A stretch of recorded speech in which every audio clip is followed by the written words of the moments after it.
Hey.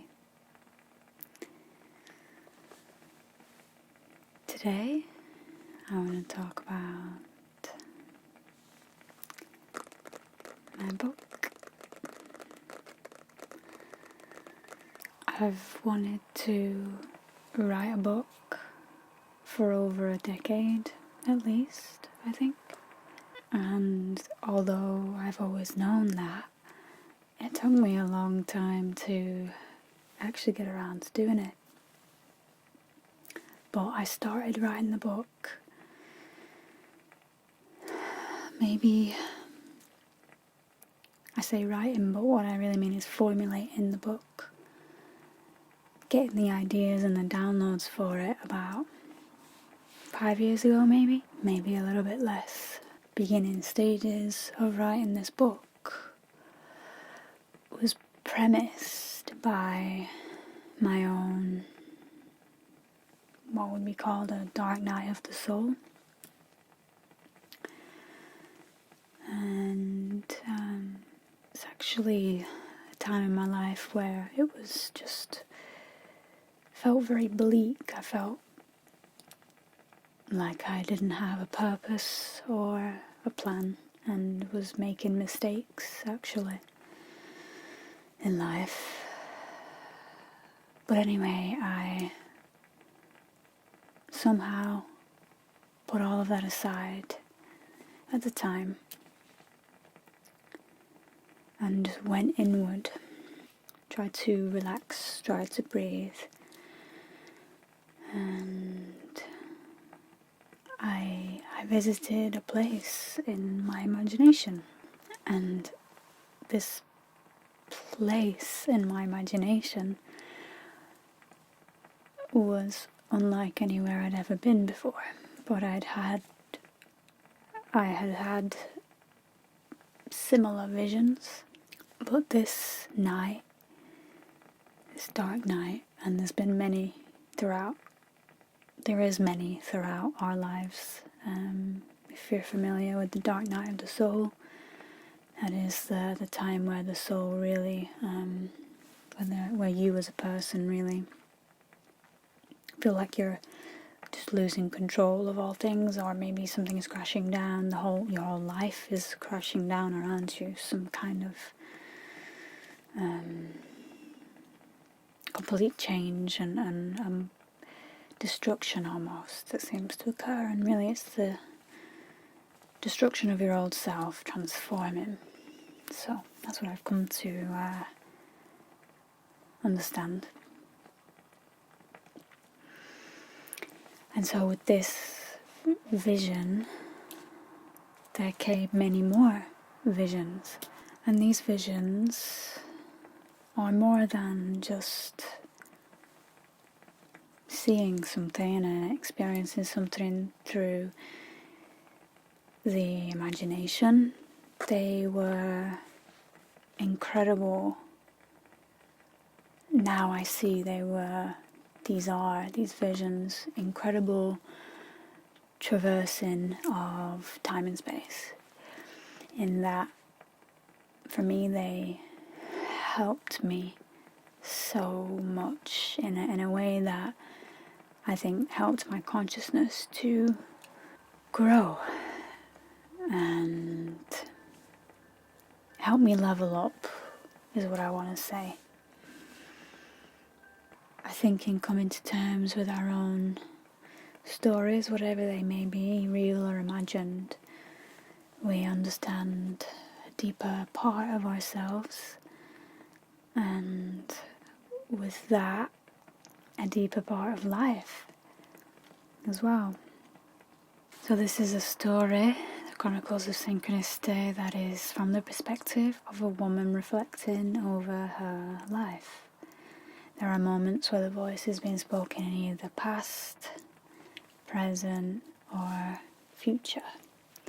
Her past or present future self, or in reflection of a vision. So the story is told through a character called Kate, and I'm gonna break down the chapters of Kate's story. The one thing that is key in this book to know is it's all based on real life synchronicities. So these real life synchronicities are what really tells the story. So chapter 1 is the beginning of spiritual awakening for Kate, the dark night of the soul, which I've already explained, so I won't go into too much more detail. All you need to know is that when there's rock bottom, there's only one way up. Chapter 2 is world travels and past life visions. So Kate takes to traveling during chapter 2 and travels to a few different countries, and while she's in one or two of them, receives visions or memories of a past life. Chapter 3 is the Sylvethian realm, and this is really what sparked the initial creation of the book. It is the beginning of this journey for me through this fantastical landscape within my mind. Chapter 4 is discovering a soulmate connection. Those create a lot of movement and momentum in our world, I think, when we meet a soulmate of some kind. Chapter 5 is falling in love with the yin and yang of life, and falling in love with Ethan. So Ethan is the other main character in the book. And chapter 6 is called Ayahuasca Freedom. And this is where Kate travels to an ayahuasca retreat and does some potent plant medicine. And many visions are accompanied in this chapter. Many lessons too. Chapter 7 is fresh new starts. So new beginnings, starting all over again with what feels like a new chapter in life. Chapter 8 discovers shamanic journeys and quests that are related to shamanism and druidry as well. Chapter 9 is about trials, tribulations of truth and terror. So there are times when this book can be very heavy, can be perhaps a bit dark, but that's made up for in the bliss and elation that the characters feel along this Chronicles of Synchronicity.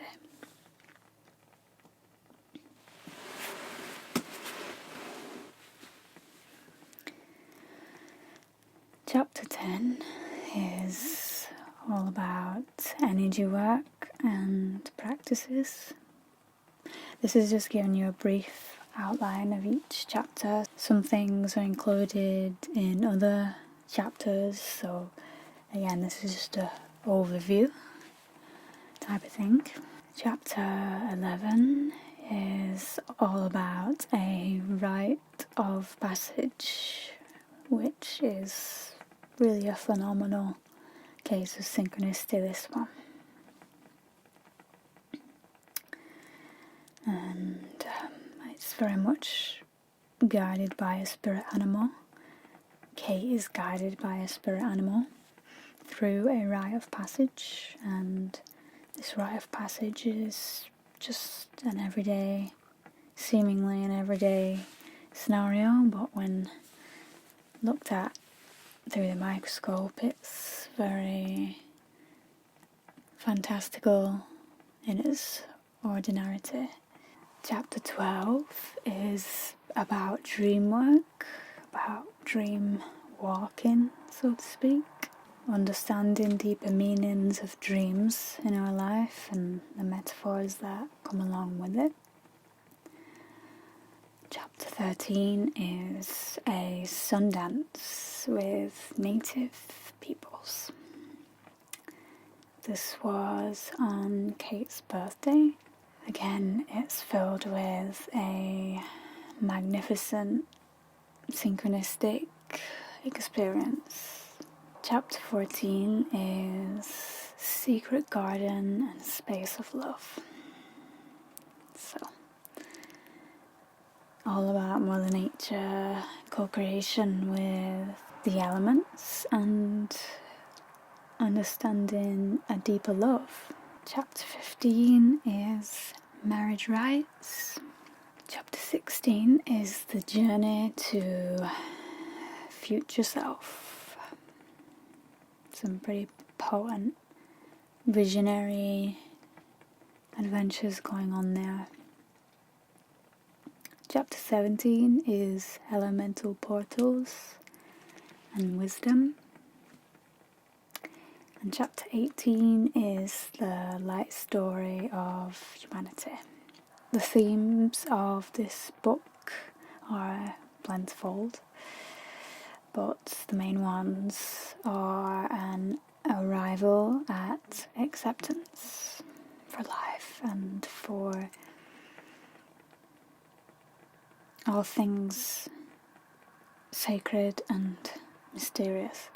So it's taken me a long time to get this out there, and I know that it's probably not going to be the last book that I ever write, but it's now available on ebook, so for Kindle, so it should be available for the physical copy in a short amount of time. But for now, it's available on your mobile and Kindle to read on desktop. This story is one that's incredibly close to home, close to my heart. I'm pretty sure it took me this amount of time to build up the right amount of courage in order to share it with you all. I really hope that this spiritual fantasy based on real life synchronicities can be of guidance to some of you in some way, just comfort and warm hearted feelings. I've always been fascinated by synchronicity and how it unfolds in life, and it's probably one of the most magical, mysterious, unspoken, real understanding that I've ever found in life. I really feel like synchronicity weaves life together, and synchronicity is the unseen force of love that teaches us, guides us,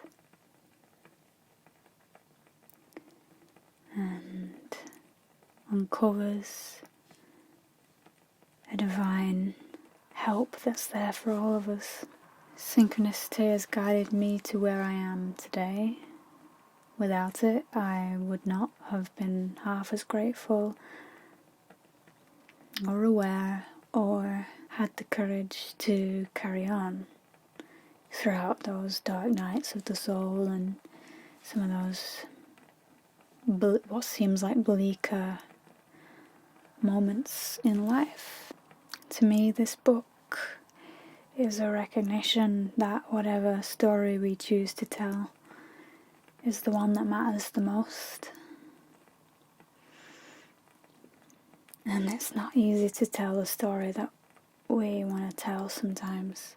In fact, it can be the most difficult thing in the world to tell the real story that we ought to tell, because it is so vulnerable and real and raw and full of unsurety, but in that unsurety is where the unseen forces come together. So that's it for today's video.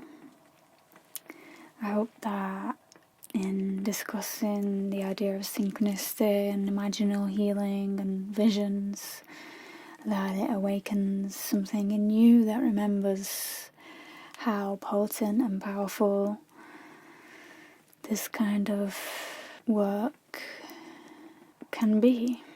I am proud of myself for having written it, but I'm also scared, so scared. So it's one of those things in life that you eventually understand is worth being uncomfortable for. And that uncomfort eventually turns into awe and amazement in what we are capable of accomplishing in life. And I think the past is yesterday and the future is now. So I hope that if you choose to read my book, that it can help you along your own journey to find that little part in you that's trying to speak up and say what it knows and what it feels and what it sees. I hope that in having the courage to share this with you all, it instills the courage in you that you can do it as well. You can share your story in whatever way you are called to share it. Thank you for being so supportive and